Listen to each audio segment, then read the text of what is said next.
ਸਤਿ ਸ਼੍ਰੀ ਅਕਾਲ। ਤੁਸੀਂ ਵੇਖ ਰਹੇ ਹੋ ਟੀਵੀ ਪੰਜਾਬ ਤੇ ਮੈਂ ਹਾਂ ਤੁਹਾਡੇ ਨਾਲ ਇੰਦਰਪ੍ਰੀਤ ਕੌਰ ਪੰਨੂ। ਖਬਰਾਂ ਦੇ ਇਸ ਬੁਲੇਟਿਨ ਦੇ ਵਿੱਚ ਤੁਹਾਡਾ ਸਵਾਗਤ ਹੈ। ਸਭ ਤੋਂ ਪਹਿਲਾਂ ਨਜ਼ਰ ਮਾਰਦੇ ਹਾਂ ਅੱਜ ਦੀਆਂ ਛੋਟੀਆਂ ਖਬਰਾਂ ਦੇ ਉੱਪਰ। ਟਰੂਡੋ ਸਰਕਾਰ ਨੂੰ ਵੱਡਾ ਝਟਕਾ, ਕੋਰਟ ਨੇ ਸੁਣਾਇਆ ਫੈਸਲਾ। ਐਕਸਪ੍ਰੈਸ ਐਂਟਰੀ ਡਰਾਅ ਦਾ ਐਲਾਨ, 761 ਉਮੀਦਵਾਰਾਂ ਨੂੰ ਮਿਲੇ ਸੱਦੇ। ਪੱਕੇ ਹੋਣ ਸੰਬੰਧੀ ਪ੍ਰਵਾਸੀਆਂ ਦੇ ਲਈ ਖੁਸ਼ਖਬਰੀ, 1 ਲੱਖ ਤੋਂ ਵੱਧ ਪ੍ਰਵਾਸੀ ਕੀਤੇ ਜਾਣਗੇ ਪੱਕੇ। ਬ੍ਰਿਟਿਸ਼ ਕੋਲੰਬੀਆ ਨੇ ਕੱਢਿਆ ਡਰਾਅ, ਕਈ ਉਮੀਦਵਾਰਾਂ ਨੂੰ ਮਿਲੇ ਸੱਦੇ। ਬਲਾਕ ਕਿਬੇਕ ਦੇ ਲੀਡਰ ਦੀ ਮੰਗ, ਕੰਜ਼ਰਵੇਟਿਵ ਦੇ ਐਮਪੀ ਸੰਬੰਧੀ ਕੀਤੀ ਮੰਗ। ਫੈਡਰਲ ਕੋਰਟ ਦੇ ਵੱਲੋਂ ਲਿਬਰਲ ਪਾਰਟੀ ਨੂੰ ਵੱਡਾ ਝਟਕਾ ਦਿੱਤਾ ਗਿਆ। ਜਸਟਿਨ ਟਰੂਡੋ ਦੀ ਸਰਕਾਰ ਵੱਲੋਂ ਜੋ ਕੋਰਟ ਦੇ ਵਿੱਚ ਅਪੀਲ ਪਾਈ ਗਈ ਸੀ ਉਸ ਨੂੰ ਫੈਡਰਲ ਕੋਰਟ ਨੇ ਰੱਦ ਕਰ ਦਿੱਤਾ ਹੈ। ਇਸ ਖਬਰ ਦੇ ਵਿੱਚ ਜਾਣਕਾਰੀ ਤੁਹਾਡੇ ਨਾਲ ਸਾਂਝੀ ਕਰਾਂਗੇ ਕਿ ਕਿਹੜੀ ਅਪੀਲ ਲਿਬਰਲ ਸਰਕਾਰ ਜਾਨੀ ਕਿ ਲਿਬਰਲ ਪਾਰਟੀ ਵੱਲੋਂ ਪਾਈ ਗਈ ਸੀ ਜਿਸ ਨੂੰ ਕੋਰਟ ਦੇ ਵੱਲੋਂ ਰੱਦ ਕਰ ਦਿੱਤਾ ਗਿਆ। ਆਟਵਾ ਵੱਲੋਂ ਜੋ ਇੰਡੀਜੀਅਸ ਕਿਡਜ਼ ਰੂਲਿੰਗ ਸੰਬੰਧੀ ਅਪੀਲ ਕੀਤੀ ਗਈ ਸੀ ਇਸ ਨੂੰ ਕੋਰਟ ਵੱਲੋਂ ਰੱਦ ਕਰ ਦਿੱਤਾ ਗਿਆ। ਦੱਸ ਦਈਏ ਕਿ ਸਤੰਬਰ 2019 ਦੇ ਦੌਰਾਨ ਕੈਨੇਡੀਅਨ ਹਿਊਮਨ ਰਾਈਟਸ ਟ੍ਰਿਬਿਊਨਲ ਦੇ ਵੱਲੋਂ ਇਹ ਕਿਹਾ ਗਿਆ ਸੀ ਕਿ ਆਟਵਾ ਵੱਲੋਂ ਬੱਚਿਆਂ ਅਤੇ ਪਰਿਵਾਰਕ ਮੈਂਬਰਾਂ ਨੂੰ ਚੰਗੀ ਤਰ੍ਹਾਂ ਫੰਡ ਨਹੀਂ ਦਿੱਤੇ ਜਾ ਰਹੇ। ਉਹਨਾਂ ਵੱਲੋਂ ਇੰਡੀਜੀਅਸ ਬੱਚਿਆਂ ਦੇ ਨਾਲ ਡਿਸਕ੍ਰਿਮੀਨੇਸ਼ਨ ਦਾ ਇਹ ਮੁੱਦਾ ਚੁੱਕਿਆ ਗਿਆ ਸੀ। ਇਸ ਤੋਂ ਬਾਅਦ ਫੈਡਰਲ ਸਰਕਾਰ ਨੂੰ ਆਰਡਰ ਦਿੱਤਾ ਗਿਆ ਕਿ ਉਹਨਾਂ ਨੂੰ 50,000 ਫਰਸਟ ਨੇਸ਼ਨਸ ਬੱਚੇ ਅਤੇ ਉਹਨਾਂ ਦੇ ਪਰਿਵਾਰਕ ਮੈਂਬਰਾਂ ਨੂੰ $40,000 ਪੇ ਕਰਨੇ ਹੋਣਗੇ। ਇਸ ਤੋਂ ਬਾਅਦ ਲਿਬਰਲ ਸਰਕਾਰ ਵੱਲੋਂ ਰੂਲਿੰਗ ਦੇ ਵਾਸਤੇ ਅਪੀਲ ਕੀਤੀ ਗਈ ਜੋ ਕਿ ਹੁਣ ਕੋਰਟ ਵੱਲੋਂ ਰੱਦ ਕਰ ਦਿੱਤੀ ਗਈ ਹੈ। ਇਸ ਸਭ ਤੋਂ ਬਾਅਦ ਐਨਡੀਪੀ ਮੈਂਬਰ ਪਾਰਲੀਮੈਂਟ 40 ਅਗਸਤ ਦੇ ਵੱਲੋਂ ਇੱਕ ਸਟੇਟਮੈਂਟ ਜਾਰੀ ਕੀਤੀ ਗਈ ਜਿਸ ਦੇ ਵਿੱਚ ਉਹਨਾਂ ਨੇ ਇਸ ਨੂੰ ਫਰਸਟ ਨੇਸ਼ਨ ਚਿਲਡਰਨ ਦੀ ਜਿੱਤ ਦੱਸਿਆ ਹੈ। ਦੱਸ ਦਈਏ ਕਿ ਆਪੋਜੀਸ਼ਨ ਪਾਰਟੀਆਂ ਦੇ ਵੱਲੋਂ ਲਗਾਤਾਰ ਇਸ ਸੰਬੰਧੀ ਪ੍ਰਧਾਨ ਮੰਤਰੀ ਜਸਟਿਨ ਟਰੂਡੋ ਨੂੰ ਘੇਰਿਆ ਜਾ ਰਿਹਾ ਸੀ। ਐਨਡੀਪੀ ਮੈਂਬਰ ਪਾਰਲੀਮੈਂਟ ਦਾ ਕਹਿਣਾ ਹੈ ਕਿ ਪ੍ਰਧਾਨ ਮੰਤਰੀ ਜਸਟਿਨ ਟਰੂਡੋ ਵੱਲੋਂ ਇਸ ਸੰਬੰਧੀ 6 ਸਾਲ ਰੂਲਿੰਗ ਦੇ ਵਾਸਤੇ ਕਈ ਪੈਸੇ ਖਰਚ ਕੀਤੇ ਗਏ ਤੇ ਹੁਣ ਕੋਰਟ ਵੱਲੋਂ ਇਸ ਕੇਸ ਨੂੰ ਰੱਦ ਕਰ ਦਿੱਤਾ ਗਿਆ। ਉਹਨਾਂ ਦਾ ਕਹਿਣਾ ਹੈ ਕਿ ਸਰਕਾਰ ਨੂੰ ਤੁਰੰਤ ਇਸ ਲੀਗਲ ਬੈਟਲ ਨੂੰ ਖਤਮ ਕਰ ਦੇਣਾ ਚਾਹੀਦਾ ਹੈ ਅਤੇ ਫਰਸਟ ਨੇਸ਼ਨ ਚਿਲਡਰਨ ਦੇ ਉੱਪਰ ਫੋਕਸ ਕਰਨਾ ਚਾਹੀਦਾ ਹੈ। ਆਈਆਰਸੀਸੀ ਵੱਲੋਂ PNP specific express entry draw ਦਾ ਐਲਾਨ ਕੀਤਾ ਗਿਆ ਜਿਸ ਦੇ ਵਿੱਚ 761 ਉਮੀਦਵਾਰਾਂ ਨੂੰ ਸੱਦੇ ਹਾਸਲ ਹੋਏ ਨੇ। ਦੱਸ ਦਈਏ ਕਿ ਆਈਆਰਸੀਸੀ ਵੱਲੋਂ ਜੋ ਪਹਿਲਾਂ ਪੀਐਨਪੀ ਸਪੈਸੀਫਿਕ ਜਾਨੀ ਕਿ ਪਿਛਲਾ ਪੀਐਨਪੀ ਸਪੈਸੀਫਿਕ ਡਰਾਅ ਕੱਢਿਆ ਗਿਆ ਸੀ ਉਸ ਦੇ ਵਿੱਚ ਇਸ ਵਾਰ ਦੇ ਮੁਕਾਬਲੇ ਘੱਟ ਉਮੀਦਵਾਰਾਂ ਨੂੰ ਸੱਦੇ ਹਾਸਲ ਹੋਏ ਸਨ। ਕੈਨੇਡਾ ਵੱਲੋਂ PNP specific express entry draw ਦਾ ਐਲਾਨ ਕੀਤਾ ਗਿਆ ਜਿਸ ਦੇ ਵਿੱਚ 761 ਪੀਐਨਪੀ ਕੈਂਡੀਡੇਟਸ ਨੂੰ ਸੱਦੇ ਜਾਰੀ ਕੀਤੇ ਗਏ। ਇਸ ਡਰਾਅ ਦਾ ਐਲਾਨ ਸਤੰਬਰ 29 ਨੂੰ ਕੀਤਾ ਗਿਆ ਜਿਸ ਦੇ ਵਿੱਚ ਕਈ ਉਮੀਦਵਾਰਾਂ ਨੂੰ ਇਨਵੀਟੇਸ਼ਨ ਦਿੱਤੇ ਗਏ। ਦੱਸ ਦਈਏ ਕਿ ਇਸ ਡਰਾਅ ਦੇ ਵਿੱਚ ਜਿਹੜੇ ਉਮੀਦਵਾਰਾਂ ਨੂੰ ਇਨਵੀਟੇਸ਼ਨ ਹਾਸਿਲ ਹੋਏ ਹਨ ਉਹਨਾਂ ਨੂੰ ਪਹਿਲਾਂ ਹੀ ਪ੍ਰੋਵਿੰਸ਼ੀਅਲ ਨੋਮੀਨੀ ਪ੍ਰੋਗਰਾਮ ਦੇ ਅਧੀਨ ਨੋਮੀਨੇਸ਼ਨਸ ਮਿਲ ਚੁੱਕੇ ਹਨ ਜਿਸ ਦੇ ਨਾਲ ਉਹਨਾਂ ਦੇ ਐਕਸਪ੍ਰੈਸ ਐਂਟਰੀ ਸਕੋਰ ਦੇ ਵਿੱਚ ਆਟੋਮੈਟਿਕ 600 ਪੁਆਇੰਟਸ ਜੁੜ ਗਏ। ਦੱਸ ਦਈਏ ਕਿ ਇਸ ਡਰਾਅ ਦੇ ਵਿੱਚ ਜਾਨੀ ਕਿ PNP specific express entry draw ਦੇ ਵਿੱਚ ਸੱਦਾ ਹਾਸਿਲ ਕਰਨ ਦੇ ਵਾਸਤੇ ਉਮੀਦਵਾਰਾਂ ਨੂੰ 742 ਸਕੋਰਸ ਦੀ ਜ਼ਰੂਰਤ ਸੀ। ਪਿਛਲੇ ਵਾਰ ਦੇ PNP specific express entry draw ਦੇ ਵਿੱਚ immigration, refugees and citizenship Canada ਵੱਲੋਂ 521 ਪੀਐਨਪੀ ਕੈਂਡੀਡੇਟਸ ਨੂੰ ਸੱਦੇ ਜਾਰੀ ਕੀਤੇ ਗਏ ਸਨ। ਪਿਛਲੇ ਡਰਾਅ ਦੇ ਮੁਕਾਬਲੇ ਇਸ ਵਾਰ ਵੱਧ ਉਮੀਦਵਾਰਾਂ ਨੂੰ ਇਨਵੀਟੇਸ਼ਨ ਹਾਸਲ ਹੋਏ ਨੇ। ਹੁਣ ਤੱਕ ਵਿਭਾਗ ਵੱਲੋਂ 2021 ਦੇ ਦੌਰਾਨ 1,09,696 ਇਨਵੀਟੇਸ਼ਨ ਦਿੱਤੇ ਜਾ ਚੁੱਕੇ ਨੇ ਜੋ ਗਿਣਤੀ 2020 ਦੌਰਾਨ 78,350 ਦੀ ਸੀ। ਦੱਸਣਯੋਗ ਹੈ ਕਿ ਪਿਛਲੀ ਵਾਰ ਜੋ ਇਮੀਗ੍ਰੇਸ਼ਨ ਵਿਭਾਗ ਵੱਲੋਂ ਟਾਰਗੇਟ ਤੈਅ ਕੀਤਾ ਗਿਆ ਸੀ ਉਹ ਕਰੋਨਾ ਵਾਇਰਸ ਦੀਆਂ ਪਾਬੰਦੀਆਂ ਦੇ ਕਾਰਨ ਪੂਰਾ ਨਹੀਂ ਹੋ ਸਕਿਆ ਪਰ ਇਸ ਵਾਰ ਵਿਭਾਗ ਕਾਫੀ ਜ਼ਿਆਦਾ ਗੰਭੀਰ ਨਜ਼ਰ ਆਇਆ ਤਾਂ ਕਿ ਇਮੀਗ੍ਰੇਸ਼ਨ ਦੇ ਨਾਲ ਸੰਬੰਧਿਤ ਟੀਚੇ ਨੂੰ ਪੂਰਾ ਕੀਤਾ ਜਾ ਸਕੇ। ਇੱਥੇ ਇਹ ਵੀ ਦੱਸਣਾ ਬਣਦਾ ਹੈ ਕਿ ਫਰਵਰੀ 13 ਨੂੰ ਰਿਕਾਰਡ ਤੋੜ ਐਕਸਪ੍ਰੈਸ ਐਂਟਰੀ ਡਰਾਅ ਦਾ ਐਲਾਨ ਕੀਤਾ ਗਿਆ ਜਿੱਥੇ ਇੱਕੋ ਵਾਰ ਦੇ ਵਿੱਚ 23,000 ਤੋਂ ਵੱਧ ਉਮੀਦਵਾਰਾਂ ਨੂੰ ਇਨਵੀਟੇਸ਼ਨ ਹਾਸਿਲ ਹੋਏ ਸਨ। ਇਸ ਦੇ ਨਾਲ ਹੀ ਪਿਛਲੀ ਵਾਰ ਜੋ ਪੀਐਨਪੀ ਸਪੈਸੀਫਿਕ ਡਰਾਅ ਕੱਢਿਆ ਗਿਆ ਸੀ ਉਸ ਦੇ ਵਿੱਚ ਸਕੋਰ ਰਿਕੁਆਇਰਮੈਂਟ 732 ਦੀ ਸੀ ਜੋ ਕਿ ਇਸ ਵਾਰ 742 ਦੀ ਰਹੀ। ਇੱਕ ਵਾਰ ਫਿਰ ਤੋਂ ਦੱਸ ਦਈਏ ਕਿ ਆਈਆਰਸੀਸੀ ਵੱਲੋਂ ਜੋ PNP specific express entry draw ਦਾ ਐਲਾਨ ਕੀਤਾ ਗਿਆ ਇਸ ਦੇ ਵਿੱਚ 761 ਪੀਐਨਪੀ ਕੈਂਡੀਡੇਟਸ ਨੂੰ ਸੱਦੇ ਜਾਰੀ ਕੀਤੇ ਗਏ ਹਨ। ਨਿਊਜ਼ੀਲੈਂਡ ਦੇ ਵਿੱਚ ਪ੍ਰਵਾਸੀਆਂ ਦਾ ਪੱਕੇ ਹੋਣ ਦੇ ਲਈ ਸੁਨਹਿਰੀ ਮੌਕਾ ਸਾਹਮਣੇ ਆਇਆ ਜਿੱਥੇ ਨਿਊਜ਼ੀਲੈਂਡ ਸਰਕਾਰ ਵੱਲੋਂ ਇੱਕ ਸਕੀਮ ਲਿਆਂਦੀ ਗਈ ਹੈ। ਇਸ ਦੇ ਤਹਿਤ 1 ਲੱਖ ਤੋਂ ਵੱਧ ਪ੍ਰਵਾਸੀਆਂ ਨੂੰ ਨਿਊਜ਼ੀਲੈਂਡ ਦੇ ਵਿੱਚ ਪੱਕਾ ਕੀਤਾ ਜਾਵੇਗਾ ਜਿਸ ਦੇ ਬਾਰੇ ਜਾਣਕਾਰੀ ਤੁਹਾਡੇ ਨਾਲ ਇਸ ਖਬਰ ਦੇ ਵਿੱਚ ਸਾਂਝੀ ਕਰਾਂਗੇ। ਨਿਊਜ਼ੀਲੈਂਡ ਦੇ ਵਿੱਚ ਹੁਣ ਪ੍ਰਵਾਸੀਆਂ ਦੇ ਕੋਲ ਪੱਕਾ ਹੋਣ ਦਾ ਇੱਕ ਸੁਨਹਿਰੀ ਮੌਕਾ ਹੈ ਜਿੱਥੇ ਨਿਊਜ਼ੀਲੈਂਡ ਦੇ ਇਮੀਗ੍ਰੇਸ਼ਨ ਵਿਭਾਗ ਵੱਲੋਂ ਇੱਕ ਸਕੀਮ ਕੱਢੀ ਗਈ ਹੈ ਜਿਸ ਦੇ ਤਹਿਤ 1,65,000 ਤੱਕ ਪ੍ਰਵਾਸੀਆਂ ਨੂੰ ਪੱਕਾ ਕੀਤਾ ਜਾਵੇਗਾ। ਨਿਊਜ਼ੀਲੈਂਡ ਦੇ ਇਮੀਗ੍ਰੇਸ਼ਨ ਵਿਭਾਗ ਵੱਲੋਂ ਜੋ ਇਹ ਨਵੀਂ ਸਕੀਮ ਲਿਆਂਦੀ ਗਈ ਹੈ ਇਸ ਦੇ ਵਿੱਚ 15,000 ਨਿਰਮਾਣ ਕਾਰਜ ਕਾਮੇ 12,000 ਉਦਯੋਗਿਕ ਕਾਮੇ, 5,000 ਸਿਹਤ ਅਤੇ ਬਜ਼ੁਰਗਾਂ ਦੀ ਦੇਖਭਾਲ ਕਰਨ ਵਾਲੇ ਕਾਮੇ, 9,000 ਮੁੱਢਲੇ ਉਦਯੋਗ ਵਾਲੇ, 800 ਅਧਿਆਪਕ ਅਤੇ ਹੋਰ ਵੀ ਕਈਆਂ ਨੂੰ ਸ਼ਾਮਿਲ ਕੀਤਾ ਗਿਆ, ਜਿਨ੍ਹਾਂ ਨੂੰ ਇਸ ਸਕੀਮ ਦੇ ਤਹਿਤ ਪੱਕਾ ਕੀਤਾ ਜਾਵੇਗਾ। ਇਸ ਸਕੀਮ ਦੇ ਵਾਸਤੇ ਯੋਗ ਹੋਣ ਦੇ ਲਈ ਕੁਝ ਰਿਕੁਆਇਰਮੈਂਟਸ ਵੀ ਨੇ, ਜਿਨ੍ਹਾਂ ਨੂੰ ਪੂਰਾ ਕਰਨਾ ਜ਼ਰੂਰੀ ਹੋਵੇਗਾ। ਇਸ ਦੇ ਬਾਰੇ ਵਿਭਾਗ ਦਾ ਕਹਿਣਾ ਹੈ ਕਿ 1 ਸਾਲ ਦੇ ਅੰਦਰ ਬਹੁਤੀਆਂ ਅਰਜ਼ੀਆਂ ਦੇ ਉੱਪਰ ਫੈਸਲਾ ਆਵੇਗਾ। ਦੱਸ ਦਈਏ ਕਿ ਇਮੀਗ੍ਰੇਸ਼ਨ ਮੰਤਰੀ ਵੱਲੋਂ ਐਲਾਨ ਕੀਤਾ ਗਿਆ ਸੀ, ਜਿੱਥੇ ਉਨ੍ਹਾਂ ਵੱਲੋਂ ਰੈਜ਼ੀਡੈਂਸ ਵੀਜ਼ਾ ਦੇ ਬਾਰੇ ਜਾਣਕਾਰੀ ਸਾਂਝੀ ਕੀਤੀ। ਐਲਾਨ ਕਰਦਿਆਂ ਇਮੀਗ੍ਰੇਸ਼ਨ ਮੰਤਰੀ ਨੇ ਦੱਸਿਆ ਸੀ ਕਿ ਰੈਜ਼ੀਡੈਂਸ ਵੀਜ਼ਾ ਦੇ ਰਾਹੀਂ 1 ਲੱਖ ਤੋਂ ਵੱਧ ਪ੍ਰਵਾਸੀਆਂ ਨੂੰ ਪੱਕਾ ਕੀਤਾ ਜਾਵੇਗਾ। ਦੱਸ ਦਈਏ ਕਿ ਇਹ ਨਵੀਂ scheme essential skill, work to residence ਅਤੇ ਪੋਸਟ ਵਰਕ ਵੀਜ਼ਾ ਵਾਲਿਆਂ ਦੇ ਲਈ ਪਹਿਲ ਦੇ ਆਧਾਰ ਦੇ ਉੱਪਰ ਹੋਵੇਗੀ। ਜਾਣਕਾਰੀ ਦੇ ਮੁਤਾਬਕ ਜਿਹੜੇ ਇਸ ਕੈਟਾਗਰੀ ਦੇ ਵਾਸਤੇ ਅਪਲਾਈ ਕਰਨਗੇ, ਉਨ੍ਹਾਂ ਦੇ ਕੋਲ ਵਰਕ ਵੀਜ਼ਾ ਹੋਣਾ ਜ਼ਰੂਰੀ ਹੈ ਜਾਂ ਫਿਰ ਉਨ੍ਹਾਂ ਵੱਲੋਂ ਵਰਕ ਵੀਜ਼ਾ ਦੇ ਵਾਸਤੇ ਅਪਲਾਈ ਕੀਤਾ ਹੋਵੇ। ਇਸ ਦੇ ਨਾਲ ਹੀ ਹੁਣ ਤੁਹਾਨੂੰ ਦੱਸਦੇ ਹਾਂ ਕਿ ਹੋਰ ਕਿਹੜੀਆਂ ਸ਼ਰਤਾਂ ਪੂਰੀਆਂ ਕਰਨੀਆਂ ਹੋਣਗੀਆਂ। ਅਪਲਾਈ ਕਰਨ ਵਾਲੇ ਦੇ ਲਈ ਜ਼ਰੂਰੀ ਹੈ ਕਿ ਉਹ ਨਿਊਜ਼ੀਲੈਂਡ ਦੇ ਵਿੱਚ 3 ਸਾਲ ਜਾਂ ਫਿਰ ਇਸ ਤੋਂ ਵੱਧ ਸਮੇਂ ਤੋਂ ਰਹਿ ਰਿਹਾ ਹੋਵੇ। ਅਪਲਾਈ ਕਰਨ ਵਾਲਾ ਪ੍ਰਤੀ ਘੰਟਾ $27 ਜਾਂ ਫਿਰ ਇਸ ਤੋਂ ਵੱਧ ਕਮਾ ਰਿਹਾ ਹੋਵੇ। ਉਹ ਸਕਿੱਲ ਸ਼ਾਰਟੇਜ ਲਿਸਟ ਦੇ ਵਿੱਚ ਕੰਮ ਕਰਦਾ ਹੋਵੇ। ਇਸ ਦੇ ਨਾਲ ਹੀ ਦੱਸ ਦਈਏ ਕਿ ਵੀਜ਼ਾ ਹੋਲਡਰਸ ਆਪਣੇ ਪਾਰਟਨਰ ਜਾਂ ਫਿਰ ਛੋਟੇ ਬੱਚਿਆਂ ਨੂੰ ਵੀ ਅਰਜ਼ੀ ਦੇ ਨਾਲ ਸ਼ਾਮਿਲ ਕਰ ਸਕਦੇ ਹਨ। ਇਸ ਨਵੀਂ ਸਕੀਮ ਦੇ ਤਹਿਤ ਵੀਜ਼ਾ ਅਰਜ਼ੀਆਂ ਨੂੰ 2 ਰਾਉਂਡਸ ਦੇ ਵਿੱਚ ਖੋਲੀਆਂ ਜਾਣਗੀਆਂ। ਪਹਿਲਾ ਰਾਉਂਡ 1 ਦਸੰਬਰ 2021 ਨੂੰ ਅਤੇ ਦੂਸਰਾ ਰਾਉਂਡ 1 ਮਾਰਚ 2022 ਨੂੰ ਸ਼ੁਰੂ ਹੋਵੇਗਾ। ਇਸ ਸਕੀਮ ਦੇ ਤਹਿਤ ਐਪਲੀਕੇਸ਼ਨਸ 31 ਜੁਲਾਈ 2022 ਤੱਕ ਦਿੱਤੀਆਂ ਜਾਣਗੀਆਂ। 1 ਦਸੰਬਰ 2021 ਤੋਂ ਜਿਹੜੇ ਲੋਕਾਂ ਨੇ ਸਕਿਲਡ ਮਾਈਗ੍ਰੈਂਟ ਕੈਟਾਗਰੀ ਜਾਂ ਫਿਰ ਰੈਜ਼ੀਡੈਂਸੀ ਫਾਰਮ ਵਰਕ ਵੀ ਅਪਲਾਈ ਕਰ ਸਕਣਗੇ। ਇਸ ਦੇ ਬਾਰੇ ਬਾਕੀ ਦੀ ਸਾਰੀ ਜਾਣਕਾਰੀ ਇਮੀਗ੍ਰੇਸ਼ਨ ਦੀ ਵੈਬਸਾਈਟ ਦੇ ਉੱਪਰ ਸਾਂਝੀ ਕੀਤੀ ਗਈ ਹੈ। ਬ੍ਰਿਟਿਸ਼ ਕੋਲੰਬੀਆ ਵੱਲੋਂ ਆਪਣੇ ਨਵੇਂ PNP ਡਰਾਅ ਦਾ ਐਲਾਨ ਕੀਤਾ ਗਿਆ, ਜਿਸ ਦੇ ਵਿੱਚ ਕਈ ਉਮੀਦਵਾਰਾਂ ਨੂੰ ਇਨਵੀਟੇਸ਼ਨ ਜਾਰੀ ਕੀਤੇ ਗਏ। ਬ੍ਰਿਟਿਸ਼ ਕੋਲੰਬੀਆ ਵੱਲੋਂ ਜੋ PNP ਡਰਾਅ ਕੱਢੇ ਗਏ, ਉਸ ਦੇ ਵਿੱਚ 422 ਉਮੀਦਵਾਰਾਂ ਨੂੰ ਸੱਦੇ ਹਾਸਲ ਹੋਏ ਨੇ। ਬ੍ਰਿਟਿਸ਼ ਕੋਲੰਬੀਆ ਵੱਲੋਂ ਨਵੇਂ PNP ਡਰਾਅ ਦਾ ਐਲਾਨ ਕੀਤਾ ਗਿਆ, ਜਿਸ ਦੇ ਵਿੱਚ ਪ੍ਰੋਵਿੰਸ ਦੇ ਵੱਲੋਂ 422 ਇਨਵੀਟੇਸ਼ਨ ਜਾਰੀ ਕੀਤੇ ਗਏ। ਇਸ ਡਰਾਅ ਦਾ ਐਲਾਨ ਸੂਬੇ ਵੱਲੋਂ ਸਤੰਬਰ 28 ਨੂੰ ਕੀਤਾ ਗਿਆ, ਜਿਸ ਦੇ ਵਿੱਚ 2 ਪ੍ਰੋਵਿੰਸ਼ੀਅਲ ਨੋਮੀਨੀ ਪ੍ਰੋਗਰਾਮ ਦੇ ਜ਼ਰੀਏ ਉਮੀਦਵਾਰਾਂ ਨੂੰ ਸੱਦੇ ਹਾਸਲ ਹੋਏ। ਫਰਵਰੀ ਮਹੀਨੇ ਤੋਂ ਹੀ ਬ੍ਰਿਟਿਸ਼ ਕੋਲੰਬੀਆ ਦੇ ਵੱਲੋਂ 2 ਅਲੱਗ ਰਾਉਂਡ ਆਫ ਇਨਵੀਟੇਸ਼ਨ ਕੱਢੇ ਜਾ ਰਹੇ ਨੇ, ਜਿਸ ਦਾ ਮਤਲਬ ਹੈ ਕਿ ਪ੍ਰੋਵਿੰਸ ਦੇ ਵੱਲੋਂ 1 ਮਹੀਨੇ ਦੇ ਵਿੱਚ 2 ਵਾਰ ਡਰਾਅ ਦਾ ਐਲਾਨ ਕੀਤਾ ਜਾ ਰਿਹਾ ਹੈ, ਜਿਸ ਦੇ ਵਿੱਚ ਕਈ ਉਮੀਦਵਾਰਾਂ ਦੀ ਹੁਣ ਤੱਕ ਕਿਸਮਤ ਜਾਗ ਚੁੱਕੀ ਹੈ। ਜੋ ਪ੍ਰੋਵਿੰਸ ਦੇ ਵੱਲੋਂ ਜਨਰਲ ਡਰਾਅ ਕੱਢਿਆ ਜਾਂਦਾ ਹੈ, ਉਸ ਦੇ ਵਿੱਚ ਸਕਿੱਲਜ਼ ਇਮੀਗ੍ਰੇਸ਼ਨ ਅਤੇ express entry British Columbia stream ਦੇ ਅਧੀਨ ਇਨਵੀਟੇਸ਼ਨ ਦਿੱਤੇ ਜਾਂਦੇ ਨੇ।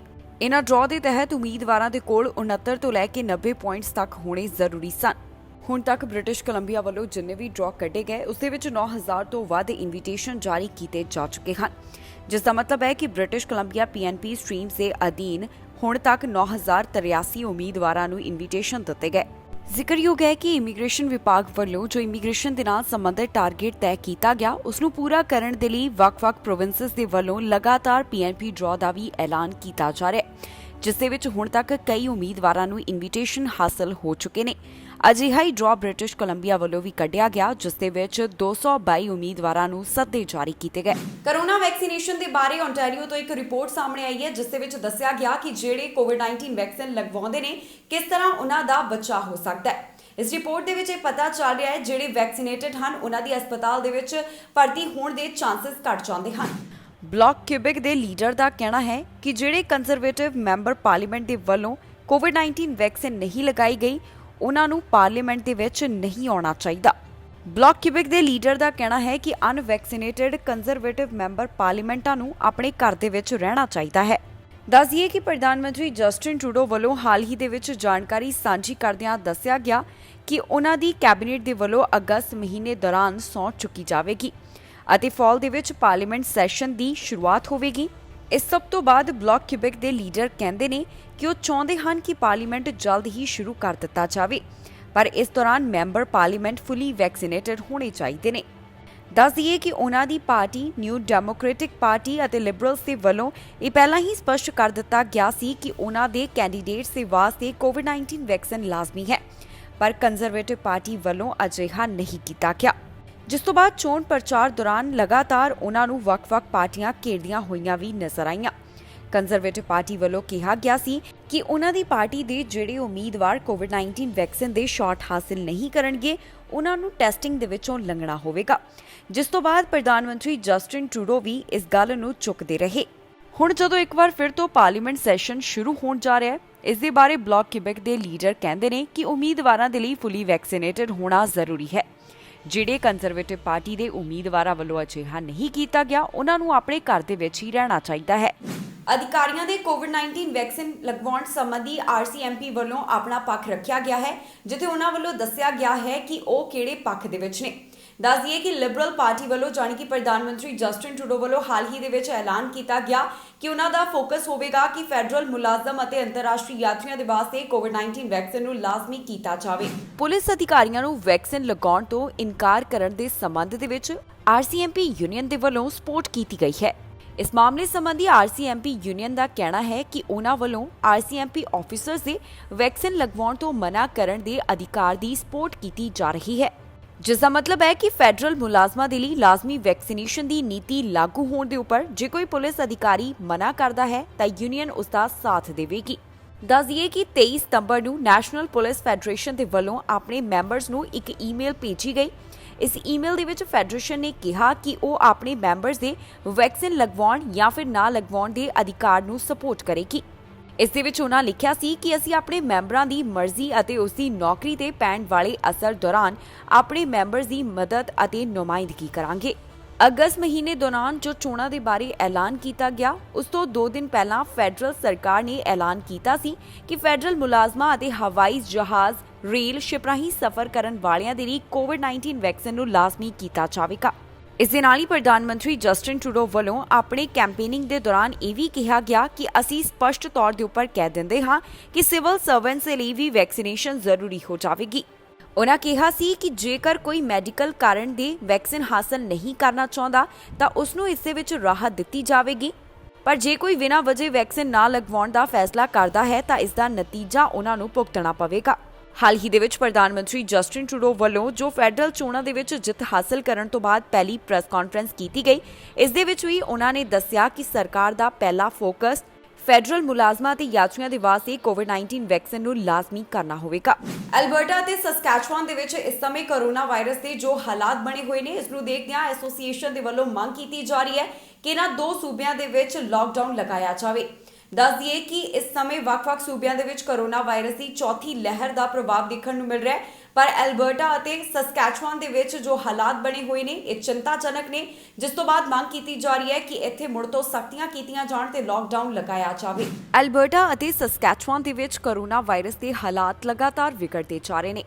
ਐਲਬਰਟਾ ਦੇ ਵਿੱਚ ਤਾਂ ਕੋਰੋਨਾ ਵਾਇਰਸ ਦੀ ਚੌਥੀ ਲਹਿਰ ਦਾ ਬੁਰਾ ਪ੍ਰਭਾਵ ਦੇਖਣ ਨੂੰ ਮਿਲ ਰਿਹਾ ਹੈ, ਜਿਸ ਤੋਂ ਬਾਅਦ ਕੈਨੇਡੀਅਨ ਮੈਡੀਕਲ ਐਸੋਸੀਏਸ਼ਨ ਨੇ ਮੰਗ ਕੀਤੀ ਹੈ ਕਿ ਐਲਬਰਟਾ ਅਤੇ ਸਸਕੈਚੁਆਨ ਦੇ ਵਿੱਚ ਲਾਕਡਾਊਨ ਲਗਾਇਆ ਜਾਵੇ। ਇਹਨਾਂ ਦੋਹਾਂ ਪ੍ਰੋਵਿੰਸ ਦੇ ਵਿੱਚ ਮਰੀਜ਼ਾਂ ਦੀ ਗਿਣਤੀ ਹਸਪਤਾਲ ਦੇ ਵਿੱਚ ਲਗਾਤਾਰ ਵਧਦੀ ਹੀ ਜਾ ਰਹੀ ਹੈ। ਇਸ ਸਭ ਨੂੰ ਧਿਆਨ ਵਿੱਚ ਰੱਖਦਿਆਂ ਨੈਸ਼ਨਲ ਐਸੋਸੀਏਸ਼ਨ ਦੀ ਪ੍ਰੈਜ਼ੀਡੈਂਟ ਡਾਕਟਰ ਕੈਥਰੀਨ ਵੱਲੋਂ ਕਿਹਾ ਗਿਆ ਕਿ ਹੁਣ ਸੂਬਾ ਸਰਕਾਰਾਂ ਨੂੰ ਇੱਥੇ ਕਾਰਵਾਈ ਕਰਨੀ ਚਾਹੀਦੀ ਹੈ ਤੇ ਜਿਹੜੇ ਜ਼ਰੂਰੀ ਕਦਮ ਨੇ ਉਹਨਾਂ ਨੂੰ ਚੁੱਕਣਾ ਬੇहद ਜ਼ਰੂਰੀ ਹੈ। ਐਸੋਸੀਏਸ਼ਨ ਦੀ ਮੰਗ ਹੈ ਕਿ ਇਹਨਾਂ ਦੋਹਾਂ ਪ੍ਰੋਵਿੰਸ ਦੇ ਵਿੱਚ ਲਾਕਡਾਊਨ ਲਗਾਇਆ ਜਾਵੇ। ਉਹਨਾਂ ਮੰਗ ਕੀਤੀ ਹੈ ਕਿ ਇਹਨਾਂ ਸੂਬਿਆਂ ਦੇ ਵਿੱਚ ਫਾਇਰ ਬ੍ਰੇਕਰਸ ਜਾਂ ਫਿਰ ਸਰਕਟ ਬ੍ਰੇਕਰਸ ਲਾਕਡਾਊਨ ਲਗਾਏ ਜਾਣ, ਜਿੱਥੇ ਸਕੂਲ ਅਤੇ ਗੈਰ ਜ਼ਰੂਰੀ ਕਾਰੋਬਾਰਾਂ ਨੂੰ ਬੰਦ ਰੱਖਿਆ ਜਾਂਦਾ ਹੈ। ਇਸ ਦੇ ਨਾਲ ਹੀ ਐਸੋਸੀਏਸ਼ਨ ਦਾ ਕਹਿਣਾ ਹੈ ਕਿ ਹੈਲਥ ਕੇਅਰ ਵਾਲੀਆਂ ਥਾਵਾਂ ਦੇ ਉੱਪਰ ਕੋਵਿਡ-19 ਵੈਕਸੀਨ ਨੂੰ ਲਾਜ਼ਮੀ ਕੀਤਾ ਜਾਵੇ। ਜ਼ਿਕਰਯੋਗ ਹੈ ਕਿ ਐਲਬਰਟਾ ਦੇ ਵਿੱਚ ਲਗਾਤਾਰ ਕੋਰੋਨਾ ਵਾਇਰਸ ਦੇ ਮਾਮਲੇ ਵਧਦੇ ਹੋਏ ਦਿਖਾਈ ਦੇ ਰਹੇ ਨੇ। ਸਸਕੈਚੁਆਨ ਦੇ ਵਿੱਚ ਵੀ ਕੁਝ ਇਸੇ ਤਰ੍ਹਾਂ ਦੇਖਿਆ ਜਾ ਸਕਦਾ ਹੈ। ਐਲਬਰਟਾ ਦੇ ਵਿੱਚ ਜੋ ਹਾਲਾਤ ਬਣੇ ਹੋਏ ਨੇ, ਇਸ ਸੰਬੰਧੀ ਪ੍ਰੀਮੀਅਰ ਜੇਸਨ ਕੈਨੀ ਦੇ ਉੱਪਰ ਵੀ ਕਈ ਤਰ੍ਹਾਂ ਦੇ ਸਵਾਲ ਖੜੇ ਕੀਤੇ ਜਾ ਰਹੇ ਹਨ ਤੇ ਹੁਣ ਇਸ ਸਭ ਨੂੰ ਧਿਆਨ ਵਿੱਚ ਰੱਖਦਿਆਂ ਐਸੋਸੀਏਸ਼ਨ ਮੰਗ ਕਰ ਰਹੀ ਹੈ ਕਿ ਐਲਬਰਟਾ ਤੇ ਸਸਕੈਚੁਆਨ ਦੇ ਵਿੱਚ ਲਾਕਡਾਊਨ ਲਗਾਇਆ ਜਾਵੇ ਤਾਂ ਕਿ ਇੱਥੇ ਜੋ ਕੋਰੋਨਾ ਵਾਇਰਸ ਦੀ ਸਥਿਤੀ ਬਣਦੀ ਜਾ ਰਹੀ ਹੈ ਇਸ ਨੂੰ ਕਾਬੂ ਦੇ ਵਿੱਚ ਕੀਤਾ ਜਾ ਸਕੇ।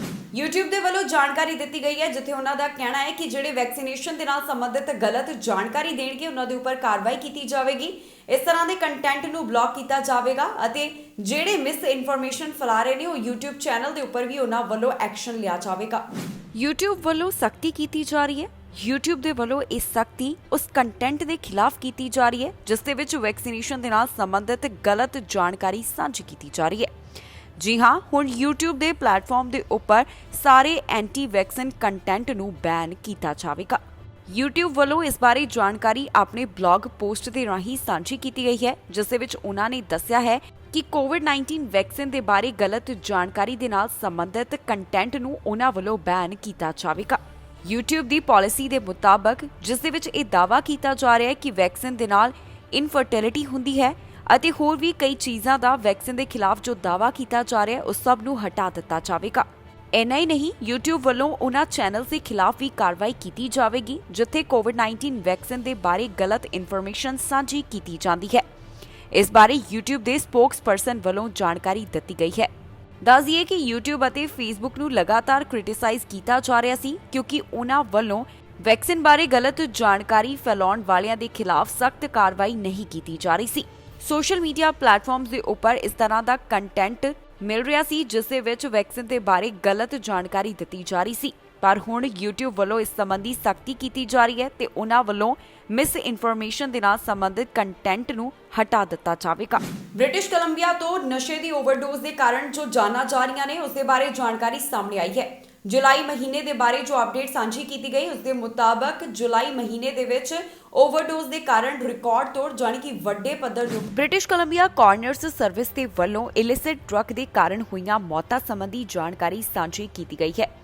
ਜੋ report British Columbia coroners service ਦੇ ਵੱਲੋਂ ਜਾਰੀ ਕੀਤੀ ਗਈ ਉਸ ਦੇ ਮੁਤਾਬਕ ਜੁਲਾਈ ਮਹੀਨੇ ਦੌਰਾਨ 184 ਮੌਤਾਂ ਇਲਿਸਿਟ ਡਰੱਗ ਦੇ ਕਾਰਨ ਹੋਈਆਂ। ਇਸ ਦੇ ਵਿੱਚ ਦੇਖਿਆ ਜਾ ਸਕਦਾ ਹੈ ਕਿ ਪ੍ਰਤੀ ਦਿਨ ਦੇ ਹਿਸਾਬ ਦੇ ਨਾਲ 5.9 ਡਰੱਗ ਡੈਥਸ ਹੋ ਰਹੀਆਂ ਨੇ। ਜੁਲਾਈ ਮਹੀਨੇ ਦੌਰਾਨ ਜੋ ਇਸ ਡਰੱਗ ਦੇ ਕਾਰਨ ਮੌਤਾਂ ਹੋਈਆਂ ਉਸ ਤੋਂ ਬਾਅਦ ਹੁਣ ਤੱਕ ਦਾ ਮੌਤਾਂ ਦਾ ਅੰਕੜਾ 1204 ਹੋ ਗਿਆ। ਦੱਸ ਦਈਏ ਕਿ ਪਿਛਲੇ ਸਾਲ ਦੀ ਤੁਲਨਾ ਦੇ ਵਿੱਚ ਹੁਣ ਤੱਕ ਇਸ ਇਲਿਸਿਟ ਡਰੱਗ ਦੇ ਕਾਰਨ 263 ਵੱਧ ਮੌਤਾਂ ਹੋਈਆਂ ਨੇ। ਇਸ ਬਾਰੇ ਜਾਣਕਾਰੀ ਸਾਂਝੀ ਕਰਦਿਆਂ ਚੀਫ ਕਾਰਨਰ ਲੀਜ਼ਾ ਦਾ ਕਹਿਣਾ ਹੈ ਕਿ 2020 ਤੋਂ 2021 ਦੇ ਦੌਰਾਨ 85% ਮੌਤਾਂ ਦਾ ਕਾਰਨ ਇਲਿਸਿਟ ਡਰੱਗ ਕ੍ਰਾਈਸਿਸ ਹਨ। 2016 ਦੌਰਾਨ ਇਸ ਦੇ ਕਾਰਨ ਪਬਲਿਕ ਹੈਲਥ ਐਮਰਜੈਂਸੀ ਡਿਕਲੇਅਰ ਕੀਤੀ ਗਈ ਸੀ। ਪਿਛਲੇ ਸਾਲ ਦੇ ਮੁਕਾਬਲੇ 2021 ਦੇ ਵਿੱਚ ਜ਼ਿਆਦਾ ਮੌਤਾਂ ਇਸ ਓਵਰਡੋਜ਼ ਦੇ ਕਾਰਨ ਹੋ ਚੁੱਕੀਆਂ ਨੇ। ਕਾਰਨਰ ਸਰਵਿਸ ਦੇ ਵੱਲੋਂ ਜੋ ਇਸ ਬਾਰੇ ਜਾਣਕਾਰੀ ਸਾਂਝੀ ਕੀਤੀ ਗਈ ਹੈ ਉਸ ਦੇ ਮੁਤਾਬਕ 2021 ਦੌਰਾਨ 30 ਸਾਲ ਤੋਂ ਲੈ ਕੇ 59 ਸਾਲ ਵਾਲਿਆਂ ਦੇ ਵਿਚਕਾਰ 72% ਮੌਤਾਂ ਇਸ ਇਲਿਸਿਟ ਡਰੱਗ ਦੇ ਕਾਰਨ ਹੋਈਆਂ। ਇਸ ਬਾਰੇ ਜੋ ਉਹਨਾਂ ਵੱਲੋਂ ਵਧੇਰੇ ਇਨਫੋਰਮੇਸ਼ਨ ਸਾਂਝੀ ਕੀਤੀ ਗਈ ਹੈ ਉਸ ਦੇ ਮੁਤਾਬਕ ਇਸ ਓਵਰਡੋਜ਼ ਦੇ ਕਾਰਨ ਇਸ ਸਾਲ 79% ਮੌਤਾਂ ਮੇਲ ਦੀਆਂ ਹੋਈਆਂ ਹਨ। ਓਨਟਾਰੀਓ ਵੱਲੋਂ ਵੈਕਸੀਨੇਸ਼ਨ ਦੇ ਨਾਲ ਜੁੜੀ ਹੋਈ ਜਾਣਕਾਰੀ ਸਾਂਝੀ ਕੀਤੀ ਗਈ ਹੈ ਜਿੱਥੇ ਉਹਨਾਂ ਨੇ ਅਡਲਟਸ ਨੂੰ ਦੱਸਿਆ ਹੈ ਕਿ ਮੋਡਰਨਾ ਦੀ ਬਜਾਏ ਉਹ ਫਾਈਜ਼ਰ ਦਾ ਟੀਕਾ ਲਗਵਾਉਣ। ਜੋ ਰეკਮੈਂਡੇਸ਼ਨ ਉਹਨਾਂ ਵੱਲੋਂ ਜਾਰੀ ਕੀਤੀ ਗਈ ਇਸ ਦੇ ਪਿੱਛੇ ਦਾ ਕੀ ਕਾਰਨ ਹੈ ਦੱਸਾਂਗੇ ਇਸ ਖਬਰ ਦੇ ਵਿੱਚ। ਯੰਗ ਅਡਲਟਸ ਦੇ ਵਿੱਚ ਰੇਅਰ ਹਾਰਟ ਕੰਡੀਸ਼ਨ ਦੇ ਵੱਧ ਰਹੇ ਮਾਮਲਿਆਂ ਨੂੰ ਦੇਖਦਿਆਂ ਓਨਟਾਰੀਓ ਵੱਲੋਂ ਇੱਕ ਨਵਾਂ ਐਲਾਨ ਕੀਤਾ ਗਿਆ ਜਿੱਥੇ ਓਨਟਾਰੀਓ ਵੱਲੋਂ ਵੈਕਸੀਨੇਸ਼ਨ ਦੇ ਬਾਰੇ ਰეკਮੈਂਡੇਸ਼ਨ ਜਾਰੀ ਕੀਤੀ ਗਈ ਹੈ। ਇਸ ਪ੍ਰੋਵਿੰਸ ਦਾ ਕਹਿਣਾ ਹੈ ਕਿ 18 ਤੋਂ 24 ਸਾਲ ਦੀ ਉਮਰ ਵਾਲੇ ਯੰਗ ਅਡਲਟਸ ਨੂੰ ਮੋਡਰਨਾ ਦੀ ਜਗ੍ਹਾ ਫਾਈਜ਼ਰ ਟੀਕਾ ਹਾਸਲ ਕਰਨਾ ਚਾਹੀਦਾ ਹੈ। ਪ੍ਰੋਵਿੰਸ ਵੱਲੋਂ ਜੋ ਜਾਣਕਾਰੀ ਦਿੱਤੀ ਗਈ ਹੈ ਉਸ ਦੇ ਮੁਤਾਬਕ ਜੂਨ ਤੋਂ ਅਗਸਤ ਮਹੀਨੇ ਦੌਰਾਨ ਯੰਗਸਟਰਸ ਦੇ ਵਿੱਚ ਰੇਅਰ ਹਾਰਟ ਕੰਡੀਸ਼ਨ ਦੇ ਕਈ ਮਾਮਲੇ ਸਾਹਮਣੇ ਆਏ ਨੇ। ਇਹ ਮਾਮਲੇ ਕਈਆਂ ਦੇ ਵਿੱਚ ਮੋਡਰਨਾ ਵੈਕਸੀਨ ਦਾ ਦੂਸਰਾ ਸ਼ਾਟ ਹਾਸਲ ਕਰਨ ਤੋਂ ਬਾਅਦ ਸਾਹਮਣੇ ਆਏ ਹਨ। ਜਿਨ੍ਹਾਂ ਵੱਲੋਂ ਫਾਈਜ਼ਰ ਵੈਕਸੀਨ ਦਾ ਸ਼ਾਟ ਹਾਸਲ ਕੀਤਾ ਗਿਆ ਉਹਨਾਂ ਦੇ ਵਿੱਚ ਇਸ ਤਰ੍ਹਾਂ ਦੇ ਮਾਮਲੇ ਬਹੁਤ ਘੱਟ ਸਾਹਮਣੇ ਆਏ। ਹੁਣ ਪ੍ਰੋਵਿੰਸ ਦੇ ਵੱਲੋਂ ਇਸ ਬਾਰੇ ਆਪਣੇ ਵਿਚਾਰ ਸਾਂਝੇ ਕਰਦਿਆਂ ਦੱਸਿਆ ਗਿਆ ਹੈ ਕਿ ਇਹਨਾਂ ਕੇਸਿਸ ਦੀ ਗਿਣਤੀ ਬਹੁਤ ਘੱਟ ਹੈ ਪਰ ਫਿਰ ਵੀ ਉਹਨਾਂ ਵੱਲੋਂ ਸੁਰੱਖਿਆ ਨੂੰ ਧਿਆਨ ਵਿੱਚ ਰੱਖਦਿਆਂ ਇੱਕ ਕਦਮ ਚੁੱਕਿਆ ਜਾ ਰਿਹਾ ਹੈ ਜਿੱਥੇ ਉਹਨਾਂ ਵੱਲੋਂ ਰეკਮੈਂਡੇਸ਼ਨ ਜਾਰੀ ਕੀਤੀ ਗਈ ਹੈ। ਜ਼ਿਕਰਯੋਗ ਹੈ ਕਿ ਓਨਟਾਰੀਓ ਦੇ ਵਿੱਚ ਕੋਰੋਨਾ ਵਾਇਰਸ ਦੇ ਮਾਮਲੇ ਪਹਿਲਾਂ ਦੇ ਮੁਕਾਬਲੇ ਘੱਟ ਹੋਣ ਲੱਗੇ ਨੇ ਜਿੱਥੇ ਲਗਾਤਾਰ ਅੱਜ ਦੂਸਰਾ ਅਜਿਹਾ ਦਿਨ ਹੈ ਜਦੋਂ 500 ਤੋਂ ਘੱਟ ਕੋਰੋਨਾ ਵਾਇਰਸ ਦੇ ਮਾਮਲੇ ਸਾਹਮਣੇ ਆਏ ਹਨ। ਇਨ੍ਹਾਂ 24 ਘੰਟਿਆਂ ਦੌਰਾਨ 495 ਮਾਮਲਿਆਂ ਦੀ ਪੁਸ਼ਟੀ ਹੋਈ ਹੈ ਜਿਨ੍ਹਾਂ ਵਿੱਚੋਂ 302 ਅਨਵੈਕਸੀਨੇਟਡ, 36 ਪਾਰਸ਼ਲੀ ਵੈਕਸੀਨੇਟਡ ਅਤੇ 115 ਫੁੱਲੀ ਵੈਕਸੀਨੇਟਡ ਪਾਏ ਗਏ। ਓਨਟਾਰੀਓ ਦੇ ਵਿੱਚ ਹੁਣ ਤੱਕ ਕੁੱਲ 5,85,502 ਦੇ ਕਰੀਬ ਕੋਰੋਨਾ ਦੇ ਮਾਮਲੇ ਸਾਹਮਣੇ ਆ ਚੁੱਕੇ ਨੇ ਅਤੇ ਹੁਣ ਤੱਕ 9,723 ਮੌਤਾਂ ਇਸ ਵਾਇਰਸ ਦੇ ਕਾਰਨ ਹੋ ਗਈਆਂ ਨੇ। ਓਨਟਾਰੀਓ ਦੇ ਵਿੱਚ ਵੱਡੀ ਪੱਧਰ ਦੇ ਉੱਪਰ ਓਨਟਾਰੀਓ ਵਾਸੀਆਂ ਨੂੰ ਕੋਵਿਡ-19 ਵੈਕਸੀਨ ਵੀ ਲਗਾਈ ਜਾ ਚੁੱਕੀ ਹੈ। ਜਾਣਕਾਰੀ ਦੇ ਮੁਤਾਬਕ 80.7% ਦੀ ਆਬਾਦੀ ਵੱਲੋਂ ਕੋਵਿਡ-19 ਵੈਕਸੀਨ ਦੇ 2 ਡੋਜ਼ ਅਤੇ 86.1% ਦੀ ਆਬਾਦੀ ਵੱਲੋਂ ਕੋਵਿਡ-19 ਵੈਕਸੀਨ ਦਾ ਇੱਕ ਡੋਜ਼ ਹਾਸਲ ਕੀਤਾ ਜਾ ਚੁੱਕਿਆ ਹੈ। ਪ੍ਰਧਾਨ ਮੰਤਰੀ ਜਸਟਿਨ ਟਰੂਡੋ ਵੱਲੋਂ ਹਾਲ ਹੀ ਦੇ ਵਿੱਚ ਜਾਣਕਾਰੀ ਦਿੱਤੀ ਗਈ ਕਿ ਅਕਤੂਬਰ ਦੇ ਵਿੱਚ ਕੈਬਨਿਟ ਦੇ ਵੱਲੋਂ ਸਹੁੰ ਚੁੱਕੀ ਜਾਵੇਗੀ ਅਤੇ ਫਾਲ ਦੇ ਵਿੱਚ ਪਾਰਲੀਮੈਂਟ ਸੈਸ਼ਨ ਬੁਲਾਇਆ ਜਾਵੇਗਾ। ਇਸ ਤੋਂ ਬਾਅਦ ਬਲਾਕ ਕਿਊਬਿਕ ਦੇ ਲੀਡਰ ਵੱਲੋਂ ਬਿਆਨ ਜਾਰੀ ਕਰਦਿਆਂ ਕਿਹਾ ਗਿਆ ਕਿ ਜਿਹੜੇ ਕੰਜ਼ਰਵੇਟਿਵ ਪਾਰਟੀ ਦੇ ਉਮੀਦਵਾਰ ਚੁਣੇ ਗਏ ਨੇ ਜਾਣੀ ਕਿ ਐਮਪੀਜ਼ ਦੇ ਵੱਲੋਂ ਕੋਵਿਡ-19 ਵੈਕਸੀਨ ਨਹੀਂ ਲਗਵਾਈ ਗਈ ਉਹ ਆਪਣੇ ਘਰ ਦੇ ਵਿੱਚ ਹੀ ਰਹਿਣ। ਓਨਟਾਰੀਓ ਵੱਲੋਂ ਕੋਵਿਡ-19 ਵੈਕਸੀਨ ਦੇ ਨਾਲ ਸੰਬੰਧਿਤ ਤਾਜ਼ਾ ਜਾਣਕਾਰੀ ਸਾਂਝੀ ਕੀਤੀ ਗਈ ਹੈ, ਜਿੱਥੇ ਉਹਨਾਂ ਦਾ ਕਹਿਣਾ ਹੈ ਕਿ ਕੋਰੋਨਾ ਵਾਇਰਸ ਦੇ ਖਿਲਾਫ ਵੈਕਸੀਨ ਇਸ ਸਮੇਂ ਸਭ ਤੋਂ ਵੱਧ ਅਸਰਦਾਰ ਹੈ। ਓਨਟਾਰੀਓ ਵੱਲੋਂ ਜੋ ਰਿਪੋਰਟ ਪੇਸ਼ ਕੀਤੀ ਗਈ ਉਸ ਦੇ ਮੁਤਾਬਕ ਜਿਹੜੇ ਲੋਕ ਕੋਰੋਨਾ ਵਾਇਰਸ ਦਾ ਸ਼ਾਟ ਹਾਸਲ ਕਰਦੇ ਨੇ ਉਹਨਾਂ ਦੇ ਹਸਪਤਾਲ ਦੇ ਵਿੱਚ ਭਰਤੀ ਹੋਣ ਦੇ ਚਾਂਸਸ ਕਾਫੀ ਹੱਦ ਤੱਕ ਘਟ ਜਾਂਦੇ ਹਨ। ਜੋ ਰਿਪੋਰਟ ਸਾਹਮਣੇ ਆਈ ਹੈ ਉਸ ਦੇ ਮੁਤਾਬਕ ਜਿਹੜੇ ਫੁੱਲੀ ਵੈਕਸੀਨੇਟਡ ਹਨ ਉਹਨਾਂ ਨੂੰ ਕੋਵਿਡ-19 ਵੈਕਸੀਨ ਦੇ ਕਾਰਨ ਕਾਫੀ ਸੁਰੱਖਿਆ ਮਿਲ ਜਾਂਦੀ ਹੈ ਤੇ ਜਿਨ੍ਹਾਂ ਵੱਲੋਂ ਕੋਵਿਡ-19 ਵੈਕਸੀਨ ਨਹੀਂ ਲਗਵਾਈ ਜਾਂਦੀ ਉਹਨਾਂ ਦੇ ਹਸਪਤਾਲ ਦੇ ਵਿੱਚ ਭਰਤੀ ਹੋਣ ਦੇ ਚਾਂਸਸ 25 ਗੁਣਾ ਵੱਧ ਜਾਂਦੇ ਹਨ। ਇਸ ਦੇ ਨਾਲ ਹੀ ICU ਦੇ ਵਿੱਚ ਉਹਨਾਂ ਦੇ ਭਰਤੀ ਹੋਣ ਦੇ ਚਾਂਸਸ ਵੀ 60 ਵਾਰ ਵੱਧ ਹੋ ਜਾਂਦੇ ਨੇ। ਇਹ ਚਾਰਟ ਸਾਇੰਸ ਟੇਬਲ ਵੱਲੋਂ ਜਾਰੀ ਕੀਤਾ ਗਿਆ ਹੈ, ਜਿਸ ਦੇ ਵਿੱਚ ਉਹਨਾਂ ਨੇ ਕੋਰੋਨਾ ਵਾਇਰਸ ਦੀ ਚੌਥੀ ਲਹਿਰ ਦੇ ਪ੍ਰਭਾਵ ਦੇ ਬਾਰੇ ਵੀ ਜਾਣਕਾਰੀ ਸਾਂਝੀ ਕੀਤੀ ਹੈ ਕਿ ਕਿਸ ਤਰ੍ਹਾਂ ਕੋਰੋਨਾ ਵਾਇਰਸ ਦੀ ਚੌਥੀ ਲਹਿਰ ਤੋਂ ਕੋਵਿਡ-19 ਵੈਕਸੀਨ ਹਾਸਲ ਕਰਕੇ ਬਚਿਆ ਜਾ ਸਕਦਾ ਹੈ। ਜ਼ਿਕਰਯੋਗ ਹੈ ਕਿ ਕੈਨੇਡਾ ਦੇ ਵੱਖ-ਵੱਖ ਸੂਬਿਆਂ ਤੋਂ ਇੱਕ ਵਾਰ ਫਿਰ ਤੋਂ ਵੱਧ ਕੋਰੋਨਾ ਵਾਇਰਸ ਦੇ ਮਾਮਲੇ ਦਰਜ ਕੀਤੇ ਜਾ ਰਹੇ ਨੇ। ਇਨ੍ਹਾਂ ਪ੍ਰੋਵਿੰਸਸ ਦੇ ਵਿੱਚ ਕੋਰੋਨਾ ਵਾਇਰਸ ਦੀ ਚੌਥੀ ਲਹਿਰ ਦਾ ਪ੍ਰਭਾਵ ਦੇਖਣ ਨੂੰ ਮਿਲ ਰਿਹਾ ਹੈ। ਇਸ ਚੌਥੀ ਲਹਿਰ ਦੇ ਨਾਲ ਸਭ ਤੋਂ ਵੱਧ ਪ੍ਰਭਾਵਿਤ ਐਲਬਰਟਾ ਅਤੇ ਸਸਕੈਚੁਆਨ ਹੈ, ਜਿੱਥੇ ਐਸੋਸੀਏਸ਼ਨ ਦੇ ਵੱਲੋਂ ਲਾਕਡਾਊਨ ਲਗਾਉਣ ਦੀ ਵੀ ਮੰਗ ਕੀਤੀ ਜਾ ਰਹੀ ਹੈ। ਡੈਲਟਾ ਵੇਰੀਐਂਟ ਦੇ ਫੈਲਾਅ ਅਤੇ ਕੋਰੋਨਾ ਵਾਇਰਸ ਦੇ ਜੋ ਹਾਲਾਤ ਬਣੇ ਹੋਏ ਨੇ ਇਸ ਦੇ ਮੱਦੇਨਜ਼ਰ ਲਗਾਤਾਰ ਅਪੀਲ ਕੀਤੀ ਜਾ ਰਹੀ ਹੈ ਕਿ ਜਿਨ੍ਹਾਂ ਨੇ ਅਜੇ ਤੱਕ ਕੋਵਿਡ-19 ਵੈਕਸੀਨ ਨਹੀਂ ਲਗਵਾਈ ਉਹ ਵੀ ਜਲਦ ਵੈਕਸੀਨ ਹਾਸਲ ਕਰ ਲੈਣ। ਕੈਨੇਡਾ ਦੇ ਵੱਖ-ਵੱਖ ਸੂਬਿਆਂ ਤੋਂ 24 ਘੰਟਿਆਂ ਦੌਰਾਨ ਕਿੰਨੇ ਕੋਰੋਨਾ ਵਾਇਰਸ ਦੇ ਮਾਮਲੇ ਸਾਹਮਣੇ ਆਏ, ਕੈਨੇਡਾ ਦੇ ਵਿੱਚ ਕੋਰੋਨਾ ਵਾਇਰਸ ਦੇ ਕੀ ਹਾਲਾਤ ਬਣੇ ਹੋਏ ਨੇ, ਜਾਣਕਾਰੀ ਤੁਹਾਡੇ ਨਾਲ ਇਸ ਖਬਰ ਦੇ ਵਿੱਚ ਸਾਂਝੀ ਕਰਾਂਗੇ। ਇਸ ਦੇ ਨਾਲ ਹੀ ਦੱਸਾਂਗੇ ਕਿ ਕੈਨੇਡਾ ਦੇ ਵਿੱਚ ਇਸ ਸਮੇਂ ਕੀ ਹੈ ਕੇਸਿਸ ਓਵਰਵਿਊ। ਓਨਟਾਰੀਓ ਤੋਂ 24 ਘੰਟਿਆਂ ਦੌਰਾਨ 495 ਕੋਰੋਨਾ ਦੇ ਮਾਮਲੇ ਸਾਹਮਣੇ ਆਏ। ਅਜਿਹਾ ਲਗਾਤਾਰ ਦੂਸਰਾ ਦਿਨ ਹੈ ਜਦੋਂ 500 ਤੋਂ ਘੱਟ ਕੋਰੋਨਾ ਦੇ ਮਾਮਲੇ ਸਾਹਮਣੇ ਆਏ ਹੋਣ। ਇਸ ਪ੍ਰੋਵਿੰਸ ਦੇ ਵਿੱਚ ਹੁਣ ਤੱਕ 5,85,502 ਮਾਮਲਿਆਂ ਦੀ ਪੁਸ਼ਟੀ ਹੋ ਚੁੱਕੀ ਹੈ। ਜੋ 24 ਘੰਟਿਆਂ ਦੌਰਾਨ ਮਾਮਲੇ ਦਰਜ ਕੀਤੇ ਗਏ ਇਹਨਾਂ ਵਿੱਚ 302 ਅਨਵੈਕਸੀਨੇਟਡ ਅਤੇ 115 ਉਹ ਹਨ ਜਿਨ੍ਹਾਂ ਵੱਲੋਂ ਕੋਵਿਡ-19 ਵੈਕਸੀਨ ਦੀਆਂ ਦੋਨੋਂ ਡੋਜ਼ ਲਗਵਾਈਆਂ ਗਈਆਂ। ਇਨ੍ਹਾਂ 24 ਘੰਟਿਆਂ ਦੌਰਾਨ ਟੋਰਾਂਟੋ ਤੋਂ 107, ਆਟਵਾ ਤੋਂ 39, ਹੈਮਿਲਟਨ ਤੋਂ 39, ਯਾਰਕ ਰੀਜਨ ਤੋਂ 35, ਪੀਲ ਰੀਜਨ ਤੋਂ 33, ਵਿੰਡਸਰ ਐਸੈਕਸ ਤੋਂ 33, ਨਾਇਗਰਾ ਰੀਜਨ ਤੋਂ 32 ਮਾਮਲਿਆਂ ਦੀ ਪੁਸ਼ਟੀ ਹੋਈ ਹੈ। ਪ੍ਰੋਵਿੰਸ ਦੇ ਵਿੱਚ ਜੋ 24 ਘੰਟਿਆਂ ਦੌਰਾਨ ਮੌਤਾਂ ਹੋਈਆਂ ਉਸ ਤੋਂ ਬਾਅਦ ਹੁਣ ਤੱਕ ਦਾ ਮੌਤਾਂ ਦਾ ਅੰਕੜਾ 9,723 ਹੋ ਗਿਆ ਹੈ। ਵੈਕਸੀਨੇਸ਼ਨ ਦੇ ਨਾਲ ਜੁੜੀ ਹੋਈ ਅਪਡੇਟ ਦੇ ਮੁਤਾਬਕ 80.7% ਆਬਾਦੀ ਵੱਲੋਂ ਕੋਵਿਡ-19 ਵੈਕਸੀਨ ਦੀਆਂ ਦੋਨੋਂ ਡੋਜ਼ ਅਤੇ 86.1% ਆਬਾਦੀ ਵੱਲੋਂ ਕੋਵਿਡ-19 ਵੈਕਸੀਨ ਦੀ ਪਹਿਲੀ ਡੋਜ਼ ਹਾਸਲ ਕੀਤੀ ਜਾ ਚੁੱਕੀ ਹੈ। ਓਨਟਾਰੀਓ ਦੇ ਵਿੱਚ ਐਕਟਿਵ ਮਾਮਲਿਆਂ ਦੀ ਗਿਣਤੀ 4,999 ਹੈ ਅਤੇ ਇਸ ਦੇ ਨਾਲ ਹੀ ਸੂਬੇ ਦੇ ਵਿੱਚ ਰਿਕਵਰਡ ਮਾਮਲਿਆਂ ਦੀ ਗਿਣਤੀ 5,70,790 ਹੈ। ਕਿਊਬਿਕ ਤੋਂ 24 ਘੰਟਿਆਂ ਦੌਰਾਨ 594 ਕੁੱਲ ਕੋਰੋਨਾ ਦੇ ਮਾਮਲੇ ਸਾਹਮਣੇ ਆਏ ਅਤੇ ਹੁਣ ਇੱਥੇ ਹਸਪਤਾਲ ਦੇ ਵਿੱਚ ਵੀ ਮਰੀਜ਼ਾਂ ਦੀ ਗਿਣਤੀ ਘੱਟ ਹੋਣ ਲੱਗੀ ਹੈ। ਹਸਪਤਾਲ ਦੇ ਨਾਲ ਸੰਬੰਧਿਤ ਜਾਣਕਾਰੀ ਦੇ ਮੁਤਾਬਕ 91 ਮਰੀਜ਼ ਇੰਟੈਂਸਿਵ ਕੇਅਰ ਅਧੀਨ ਹਨ। ਪ੍ਰੋਵਿੰਸ ਦੇ ਵਿੱਚ ਹੁਣ ਤੱਕ ਕੁੱਲ 4,09,525 ਕੋਰੋਨਾ ਦੇ ਮਾਮਲੇ ਸਾਹਮਣੇ ਆ ਚੁੱਕੇ ਹਨ। 11,369 ਜਾਨਾਂ ਇਸ ਵਾਇਰਸ ਦੇ ਕਾਰਨ ਪ੍ਰੋਵਿੰਸ ਦੇ ਵਿੱਚ ਜਾ ਚੁੱਕੀਆਂ ਨੇ। ਇਸ ਦੇ ਨਾਲ ਹੀ ਕਿਊਬਿਕ ਦੇ ਵਿੱਚ 3,92,000 ਦੇ ਕਰੀਬ ਰਿਕਵਰਡ ਮਾਮਲਿਆਂ ਦੀ ਗਿਣਤੀ ਹੈ। ਮੈਨੀਟੋਬਾ ਤੋਂ 24 ਘੰਟਿਆਂ ਦੌਰਾਨ 114 ਕੁੱਲ ਕੋਰੋਨਾ ਦੇ ਮਾਮਲੇ ਸਾਹਮਣੇ ਆਏ ਹਨ। ਜੋ 24 ਘੰਟਿਆਂ ਦੌਰਾਨ ਮਾਮਲੇ ਦਰਜ ਕੀਤੇ ਗਏ ਇਹਨਾਂ ਦੇ ਵਿੱਚੋਂ 85 ਅਜਿਹੇ ਸਨ ਜਿਨ੍ਹਾਂ ਨੇ ਕੋਵਿਡ-19 ਵੈਕਸੀਨ ਦੇ ਦੋਨੋਂ ਡੋਜ਼ ਹਾਸਲ ਨਹੀਂ ਕੀਤੇ। ਕੈਨੇਡਾ ਤੋਂ ਹੁਣ ਤੱਕ ਕੁੱਲ 1.6 ਮਿਲੀਅਨ ਤੋਂ ਵੱਧ ਕੋਰੋਨਾ ਦੇ ਮਾਮਲੇ ਸਾਹਮਣੇ ਆ ਚੁੱਕੇ ਹਨ। 27,774 ਜਾਨਾਂ ਇਸ ਵਾਇਰਸ ਦੇ ਕਾਰਨ ਚਲੀਆਂ ਗਈਆਂ। ਕੈਨੇਡਾ ਦੇ ਵਿੱਚ ਐਕਟਿਵ ਕੇਸਿਸ ਦੀ ਗਿਣਤੀ 44,379 ਹੈ, ਜਿਨ੍ਹਾਂ ਵਿੱਚੋਂ 43,603 ਮਾਈਲਡ ਕੰਡੀਸ਼ਨ ਦੇ ਵਿੱਚ ਨੇ ਅਤੇ 776 ਸੀਰੀਅਸ ਕੰਡੀਸ਼ਨ ਦੇ ਵਿੱਚ ਦੱਸੇ ਗਏ। ਕੈਨੇਡਾ ਦੇ ਵਿੱਚ ਹੁਣ ਤੱਕ ਰਿਕਵਰਡ ਮਾਮਲਿਆਂ ਦੀ ਗਿਣਤੀ 1.5 ਮਿਲੀਅਨ ਤੋਂ ਵੱਧ ਦੀ ਹੈ। ਇਸ ਦੇ ਨਾਲ ਹੀ ਜਾਂਦੇ ਇੱਕ ਵਾਰ ਫਿਰ ਤੋਂ ਨਜ਼ਰ ਮਾਰਦੇ ਹਾਂ ਅੱਜ ਦੀਆਂ ਛੋਟੀਆਂ ਖਬਰਾਂ ਦੇ ਉੱਪਰ। ਖਬਰਾਂ ਦੇ ਇਸ ਟਰੂਡੋ ਸਰਕਾਰ ਨੂੰ ਵੱਡਾ ਝਟਕਾ, ਕੋਰਟ ਨੇ ਸੁਣਾਇਆ ਫੈਸਲਾ। ਐਕਸਪ੍ਰੈਸ ਐਂਟਰੀ ਡਰਾਅ ਦਾ ਐਲਾਨ, 761 ਉਮੀਦਵਾਰਾਂ ਨੂੰ ਮਿਲੇ ਸੱਦੇ। ਪੱਕੇ ਹੋਣ ਸੰਬੰਧੀ ਪ੍ਰਵਾਸੀਆਂ ਦੇ ਲਈ ਖੁਸ਼ਖਬਰੀ, 1 ਲੱਖ ਤੋਂ ਵੱਧ ਪ੍ਰਵਾਸੀ ਕੀਤੇ ਜਾਣਗੇ ਪੱਕੇ। ਬ੍ਰਿਟਿਸ਼ ਕੋਲੰਬੀਆ ਨੇ ਕੱਢਿਆ ਡਰਾਅ, ਕਈ ਉਮੀਦਵਾਰਾਂ ਨੂੰ ਮਿਲੇ ਸੱਦੇ। ਬਲਾਕ ਕਿਊਬਿਕ ਦੇ ਲੀਡਰ ਦੀ ਮੰਗ, ਕੰਜ਼ਰਵੇਟਿਵ ਦੇ MP ਸੰਬੰਧੀ ਕੀਤੀ ਮੰਗ। ਖਬਰਾਂ ਦੇ ਇਸ ਬੁਲੇਟਿਨ ਦੇ ਵਿੱਚ ਇੰਨਾ ਹੀ। ਨਵੀਆਂ ਤੇ ਤਾਜ਼ੀਆਂ ਖਬਰਾਂ ਲੈ ਕੇ ਫਿਰ ਤੋਂ ਹਾਜ਼ਰ ਹੋਵਾਂਗੇ। ਫਿਲਹਾਲ ਮੈਨੂੰ ਇੰਦਰਪ੍ਰੀਤ ਕੌਰ ਪੰਨੂ ਨੂੰ ਦਿਓ ਇਜਾਜ਼ਤ ਤੇ ਤੁਸੀਂ ਵੇਖਦੇ ਰਹੋ ਟੀਵੀ ਪੰਜਾਬ।